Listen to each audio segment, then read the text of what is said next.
everyone. Thanks so much for tuning in today. I'm so glad you're here, and I cannot wait to share with you what's new here at Beein Cozy Stitching. So grab a comfy chair, get your favorite beverage, and we'll head on into the workroom and I'll show you what's new.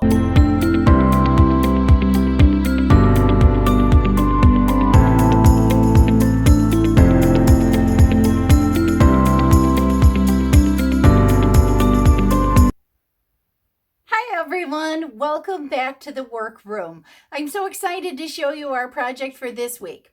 Now this one's going to be pretty simple, short, sweet, and to the point, but remember, put your thinking caps on, and if you ever run out of inspiration or ideas, just type in what you think you're trying to make into Pinterest, and the pictures will come flying for you.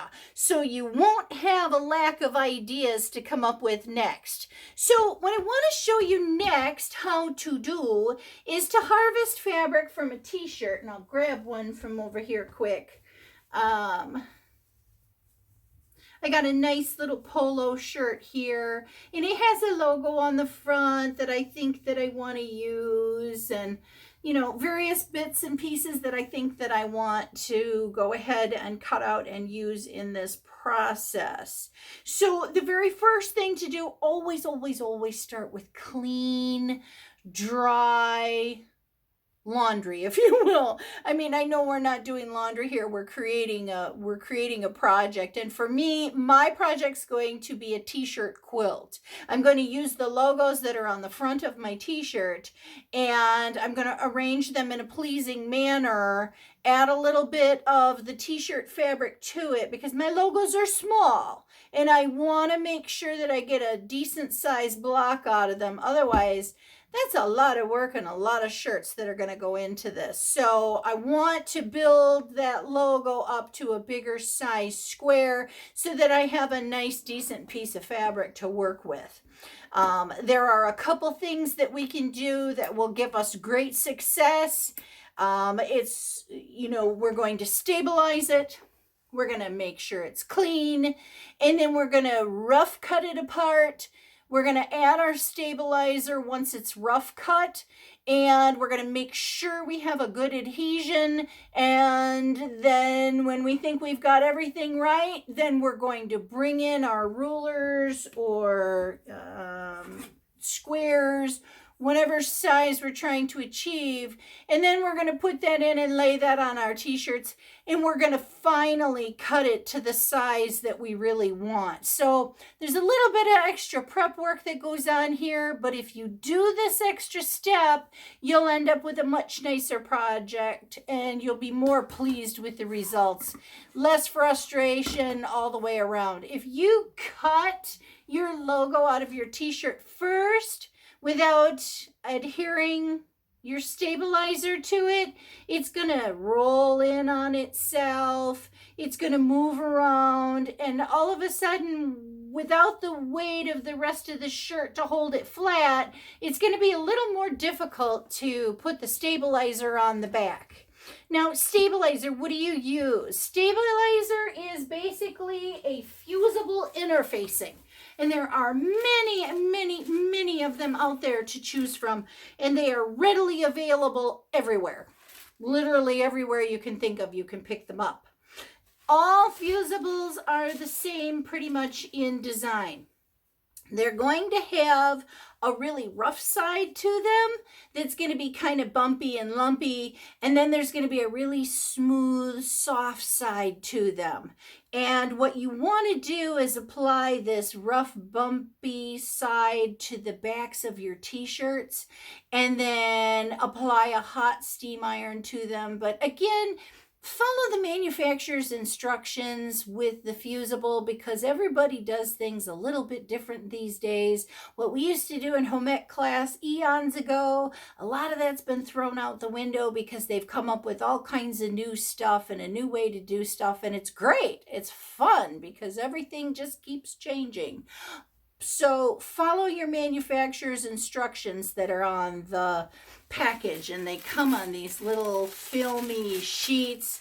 And then just give them a quick light read to make sure that you're doing things the best way possible so that you can have the best outcome possible. They're all just a little bit different, and to go through them would be really boring for you. So again, the basics are simple: heat, steam, adhesion, cut, and we're ready to go. So with that said, I'm going to tip you down so you can see the work table a little better, and I'm going to show you how I go about cutting apart my t-shirts to rough cut it before I get ready to put my stabilizer to the back. So hang on a minute. Okay, that should be pretty good, I hope. I'll keep adjusting to make sure that you guys get to see everything okay. The easiest way that I know of to create a nice flat surface so that you can adhere this fusible to it, the stabilizer, so that you get the best possible outcome, is to go ahead and cut up the side seams. And again, just like the dress shirts we did last week, we're going to follow that seaming line. We're not really worried about being precise or perfect. The only time you really need to be careful how you cut up the side seams is if you have a logo on the front of the shirt or the back of the shirt that is so big that you have to be careful not to cut it when you're opening up the shirt. So what I like to do is go ahead and cut up the side seam. And then I like to follow the top stitching on the sleeve. I like to cut the sleeves off because that gives it kind of a curve. And I remember we want these to lay as flat as we possibly can get them to lay. So follow that top stitching all the way around till you get to the end. And then this piece, if you wanted to, you could save the ribbing. You could use it for something else. You could sew it together for a ponytail holder. You could make a bracelet out of it. You know, the ideas, it's endless what you can do with this stuff. So it's up to you. Keep it, pitch it, whatever you decide. Totally up to you. Then what I like to do is come in on the opposite side. And I like to cut the other side so that both sides are open and flat, and it can lay, well, I really got my words messed up there. If you cut the side open, it will lay flat, and that's basically what I'm trying to achieve here. So again, we've cut the side, we've done the best we can following our seam line, or our stitching line, or our top stitching line, whatever you want to do. Now, my sleeve here has a logo on it that I might want to use, but it's going to be really, really small, and I'm going to have to build out the fabric around it. So it's maybe 2 inches, and yeah, I'm really going to have to build out to get a sizable block. So I may or may not use that one. I do have one on the front of the shirt that's going to be bigger. Then what I like to do is come through and cut on the shoulder seam, and I follow it right around the neck. And again, if you want to keep the ribbing, you can. It's great to put on kids' pajamas around the feet. You can readjust it and put it on another shirt. Pretty much you can do all kinds of things with it. So it might be something you want to save, set aside. By all means, I am an advocate of using every possible piece you can possibly use. So I just throw mine in a catch-all bag and I don't worry about it. Now there's a couple of buttons on here. Remember, we've got an upcoming button project, so we're going to save these and put those in our plastic container. And I have to tell you, after the shirts, we've got quite a collection going here. The shirts from last week. So now this week we're going to throw in whatever buttons are attached to our t-shirts. And some of them, they may not even have buttons, then you don't have to worry about that. So again, then you're going to cut open the shoulder and you're able to lay it good and flat at that point. Now I'm going to use the back because it's a bigger area and I think it'll be easier for you guys to see than the front. So what you do next is you're going to put it on a pressing surface. And we're going to pretend, because I don't have a pressing surface here, but you're going to put the wrong side up. Oh, I found another button. I'd like to keep that before it gets full of sticky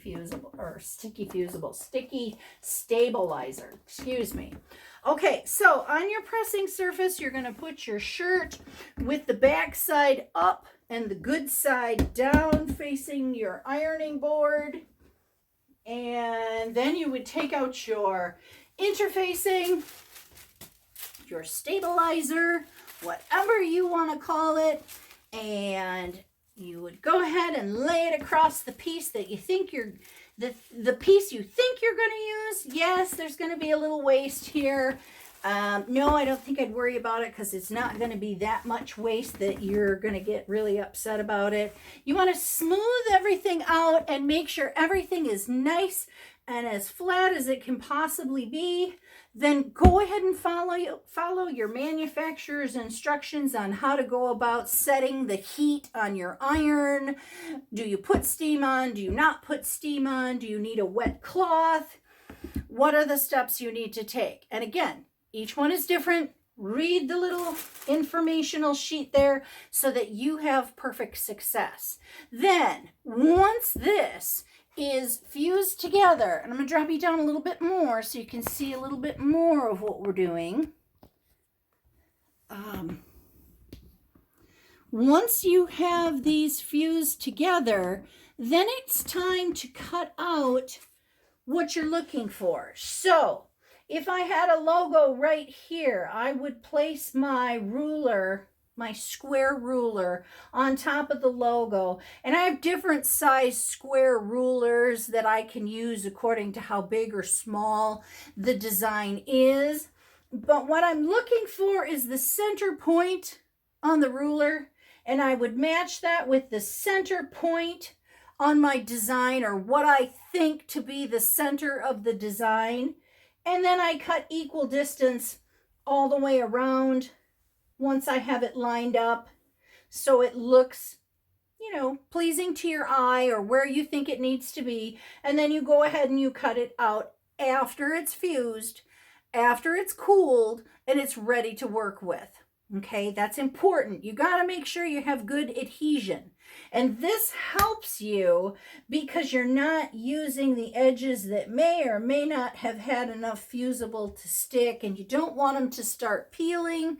So this way, if you're cutting in and you're getting rid of a little bit of the outside, you know for sure that it's good and fused together. So if you have a small logo, like I was talking about earlier, you may need some strips of fabric to go ahead and fill around the outsides. And at that point, then you're going to need your long ruler. And now the back of the shirt gives you the best amount of fabric to use in the largest pieces to use. So I always like to put a little bit of the fusible to the back side and then to the front side or front area wherever I'm going to cut the logo from. So, and then at this point, it's just a matter of squaring up one side and then using it just like any other fabric. If I need a 2.5 inch, I'll line up 2.5 with my squared edge and I will cut that. And if I think I'm going to need 3 or 4 pieces of that, I'll cut it all at one time. And then that way I'll have a pile that I can work with. Because I'll want to change the colors so that they're complementary to each other, but help each other have a little pop. So if I had a white block with my logo, I might want blue or red or black surrounding that white so that my block will get bigger so that I have a decent sized block to put into my quilt. That way I'm not working with such little bitty pieces. So that, my friends, is the process. It's pretty doggone simple. And it's pretty easy. It's not rocket science. All you have to do is make sure that you have a good fuse between your t-shirt and your interfacing, stabilizer, whatever you want to call it. You want to make sure you've got good adhesion between the two of them so that they don't let loose of each other. And you want to make sure that you rough cut it large, cover it with your interfacing or stabilizer, and then cut it to the shape that you want to use, or cut it into strips that you're going to use if you need to make your blocks a little bigger, or if you want to add a little more interest, or whatever you want to do. Because at that point, once it's stabilized, it works like any other fabric. If you want to make flying geese, make flying geese. If you want to make half square triangles, make half square triangles. Because at that point, you can use them to make anything that you want to. Again, it's just like fabric. Just like with our shirts that we did last week, you just treat it like any other fabric and you will have success. The only thing with a t-shirt, it's stretchy. So you need to set yourself up for a little bit of success. And that little bit of success comes with your stabilizing and your secondary cut. So rough cut and then cut to the size that you need. Needle size, your regular universal size 14 needle should work just fine for this project now that it's stabilized. You don't need a ballpoint needle, but if you experience a bunch of skip stitches, you may want to change to a stretch needle. That will help give you some success, but if you've got it stabilized well enough, you shouldn't need that. It shouldn't be a problem. So that's what we have for this week. I'm so excited to see what you guys come up with. If you have questions or comments, please feel free to leave them down below. We'll get an answer to you. If you're having a problem with something, I'm more than happy to help. If somebody's got a great tip or technique or something that would help somebody else to make a t-shirt quilt, go ahead and feel free to leave it down below. But just get out there and play. It's free fabric, so have fun. Get creative. Try something you wouldn't normally try. Paint on the t-shirt fabric and then cut it up and put it into blocks and create something that way.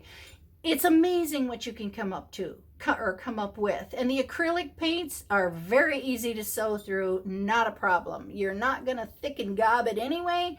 You're not making an oil painting. So don't be afraid to play or try a technique. Use your free fabric. Anyway, have fun. I hope this has helped you out and I hope you'll give it a try.